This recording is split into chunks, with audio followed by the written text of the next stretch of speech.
ఈ దినము ఈ వాక్యమునే నేను తీసుకుంటున్నాను. యెహోవా మీద నీ భారము మోపుము. కీర్తన 55:22. నీ భారము యెహోవా మీద మోపుము. యెహోవా మీద మోపుము. ఆయనే నిన్ను ఆదుకొనును. ఆయనే నిన్ను ఆదుకొనును. నీతిమంతులను ఆయన ఎన్నడును కదలనీయడు.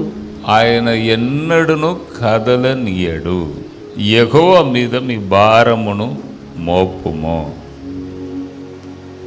అంటే యేసు ప్రభు ఈ లోకంలో ఉన్నప్పుడు కూడా ఒక పిలుపు ఇచ్చాడు. ఏంటిది ఆ పిలుపు? ప్రయాసపడి భారము మోయిచున్న సమస్త జనులారా నా యొద్దకు రండి, నేను మీకు విశ్రాంతి ఇచ్చేదాన్ని. ఇది యేసు ఈ లోకంలో ఉన్నప్పుడు ఒక పిలుపు ఇచ్చాడు. ఎందుకు? భారం ఎక్కువ అండి. ఈ లోకంలో భారము చాలా ఎక్కువ. నేను యవన కాలంలో మంచి ఉడుకు రక్తము మంచిగా ఉన్నప్పుడు నాకు ఏం బాధ తెలియట్లేదు. మెల్లిగా వయసు పెరిగి పెరిగి పెరిగి 30, 40, 50, మొన్ననే 60 చేసుకున్నాం. నాకు 60. ఇప్పుడు ఒక్కొక్కటి మెల్లిగా బలహీనత పడుచున్నది బాడీలో. అప్పుడు బలహీనత గురించి ఎవరైనా చెప్తే మైండ్లో అసలే ఎక్కదు. ఎవరైనా తన బలహీనతను చెప్పి కన్నీరు గారిస్తే అసలు 1% కూడా మైండ్లో పోదు. కానీ ఇప్పుడు బలహీనత అంటే ఏంటిది, అది ఎలా ఉంటుంది, ఆ బాధ ఎలా ఉంటుంది, హాస్పిటల్ చుట్టూ తిరిగితే ఆ బాధ ఎలా ఉంటుంది, చెకప్ అని డాక్టర్ దగ్గర వెళితే అది ఎలా ఉంటుంది, ఇవన్నీ ఇప్పుడు అనుభవంతో వచ్చిన తర్వాత అబ్బా ఈ లోకము చాలా భారమే, జన్మించాం ఇంకా లాస్ట్ వరకు వెళ్ళక తప్పదు, మనలను మనం చంపుకోలేము, లేకుండా చేయలేము, లాస్ట్ వరకు ఇంకా బ్రతకాల్సిందే అని మన మనసులో ఇప్పుడు అది గట్టిగా పడుచున్నది. కాబట్టి ప్రతి ఫ్యామిలీకి ప్రతి వ్యక్తికి కూడా భారం అనేది తప్పదండి. మీరు ఇష్టపడినా ఇష్టపడకపోయినా ఆటోమేటిక్ అది వచ్చేస్తుంది భారం. ఎన్ని ప్రజలు వ్యాధితో బాధతో నెమ్మది లేక సమాధానం లేక బాధపడుచున్నారండి. మీకు అక్కడ పోయి చూస్తేనే మీకు తెలుస్తుంది. ఒక వ్యక్తి నన్ను డాడీ డాడీ అని పిలుస్తూ ఉంటాడు. ఆయనకు క్యాన్సర్ వచ్చింది. ఇప్పుడు 3 months అయింది. ఆయన ఆయుర్వేదిక్ మెడిసిన్ తీసుకుంటున్నాడు.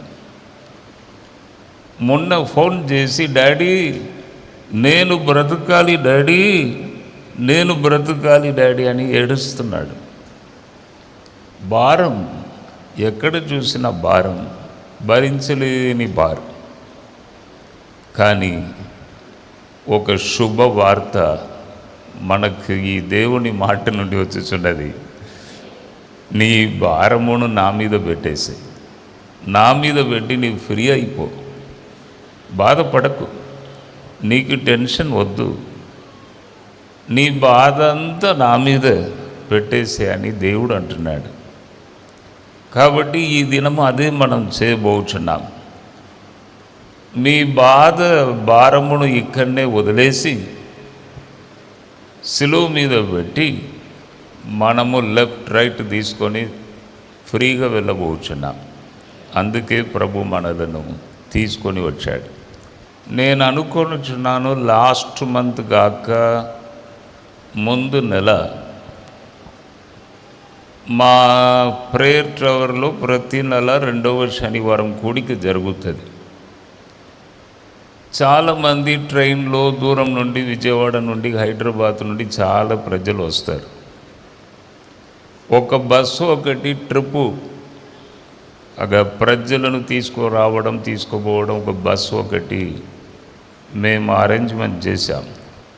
అప్పుడు నేను ఆ కూడికకు రాక మునుపు దేవుని సన్నిధిలో వేచి ఉన్నాను. ప్రభు నా ముందు కొందరిని తీసుకొచ్చాడు. అద్భుతమైన ఒక గ్రేస్, అద్భుతమైన ఒక గ్రేస్. ప్రభు నా కన్నుల ముందు కొందరిని తీసుకొస్తాడు. అది ఎప్పుడు మిస్ కాదు.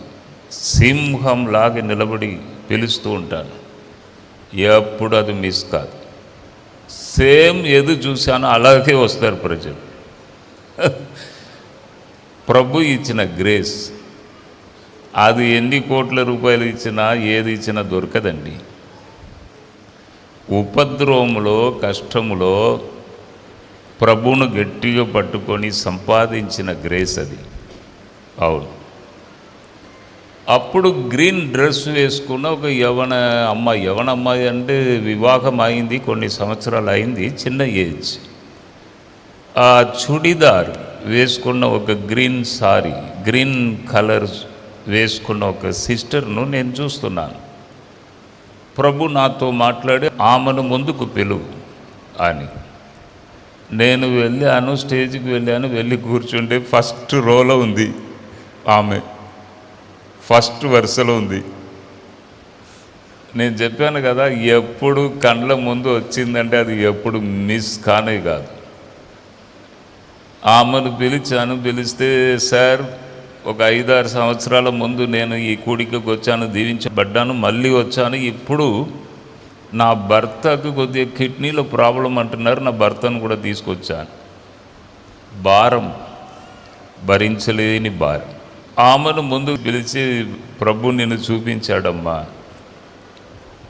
అని చెప్పి ఆమెకు ప్రార్థన చేస్తే ఎంత సంతోషం అండి. అబ్బా, భర్తను ముందుకు పిలిచాను, భర్తకు ప్రార్థన చేశాను. భర్త దేవుని శక్తిని తట్టుకోలేక అలాగే క్రింద పడ్డాడు. ప్రభు నిన్ను ప్రేమిస్తున్నాడమ్మా, అన్ని భారమంతా ఆయన మీద పెట్టి వెళ్ళిపో, ఇక్కడనే వదిలేసి వెళ్ళిపో. ఇది ప్రభు ఏర్పాటు చేసిన స్థలం కాబట్టి ఇక్కడనే నీ బాధలన్నీ ఇక్కడ వేసి వెళ్ళిపో అని చెప్పాను. వెంటనే ఆమె అలాగే లోబడినది. కన్నీటితో ఆమె ఒక ప్రక్కలో కన్నీరు, ఒక ప్రక్కలో సంతోషం. దేవుడు నన్ను కూడా జ్ఞాపకంలో ఉంచుకున్నాడా? నేను బీద వ్యక్తి, నా ఫ్యామిలీ బీద ఫ్యామిలీ, నన్ను దేవుడు జ్ఞాపకం చేసుకున్నాడా? బ్రదర్కి చూపించాడా గ్రీన్ చుడిదార్? నన్ను కరెక్ట్గా పిలవడం ఏంటిది? ఇది దేవుడు నన్ను మర్చిపోలేదు కదా అని చెప్పి బాగా సంతోషపడి భారమంతా అక్కడ వదిలేసి వెళ్ళినది. ఈ దినము కూడా మనం అదే చేయబోతున్నాం. భారమంతా ప్రభు మీద మోపిపోబోతున్నాం. ప్రభు తప్పకుండా మిమ్మల్ని దీవిస్తాడండి. ఈ దినము వచ్చిన మీరు ధన్యులు. హాయ్, ఈ వీడియో ద్వారా మీరు దీవించబడినట్లయితే మరి తప్పకుండా లైక్ చేయండి. తెలిసిన వారికి ఈ వీడియోని షేర్ చేయడానికి మర్చిపోకండి. ఇంకా మరి వీడియోల కొరకు సబ్స్క్రైబ్ చేయడానికి మర్చిపోకండి. ప్రభు మిమ్మల్ని దీవించును గాక. See you soon. God bless you.